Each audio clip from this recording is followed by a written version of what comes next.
আজকে আমাদের আলজমিরা হসপিটালে সুন্দর একটা ছেলে বাবু হয়েছে মাশাআল্লাহ।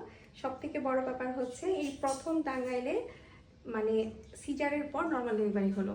ওর মার প্রথম বাবু সিজারে ছিল, প্রথম বাবু নর্মালে হয়নি, অনেক চেষ্টা করেছিল কিন্তু সিজার লেগেছিল ফার্স্ট টাইম।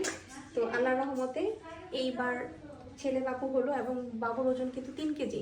আজকে সুন্দর একটা ডেট, 12/12/25 আপনার 1:50-এ ছেলে বাবুটা হলো আমাদের হসপিটালে।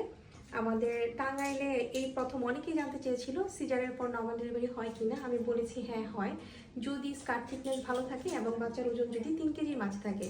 এই বাবুর ওজন কিন্তু 3 কেজি ছিল এবং বাবুর মার স্কার থিকনেসটা খুবই ভালো ছিল। আর ওনার প্রথম বাবুটা 9 বছর আগে হয়েছিল, সেটা সিজারে ছিল।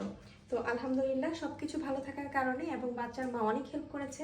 সব থেকে বড় ব্যাপার বাচ্চার নানু অনেক হেল্প করেছে। বাচ্চার নানু কিন্তু অনেক সাহসী ছিল। উনি আমাদের সাথে ওটিতে শেষ থেকে মানে একদম শুরু থেকে শেষ পর্যন্ত ছিল। আলহামদুলিল্লাহ ওনার যে সাহস, আর ওনার মেয়েরও যথেষ্ট ধৈর্য ছিল। আমরা আসলে খুব টেনশনে ছিলাম।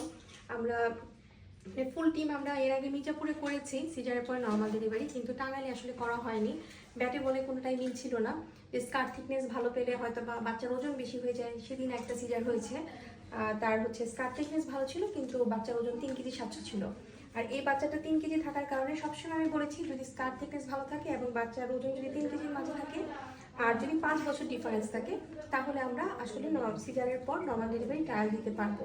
তো যাই হোক, সবাই আমাদের জন্য দোয়া করবেন এবং যাদের একটা সিজার হয়ে গেছে তারা চেষ্টা করবেন 2 বছর পরে বাচ্চা না নিয়ে 5 বছর পরে বাচ্চা নেওয়ার জন্য, যাতে আমরা নর্মাল ডেলিভারি ট্রায়াল দিতে পারি।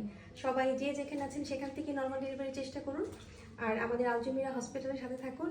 আলজমিরা হসপিটালের জন্য বেশি বেশি করে দোয়া করবেন। আমাদের টিম মেম্বাররা যেন সবাই সুস্থ থাকে, স্বাভাবিক থাকে।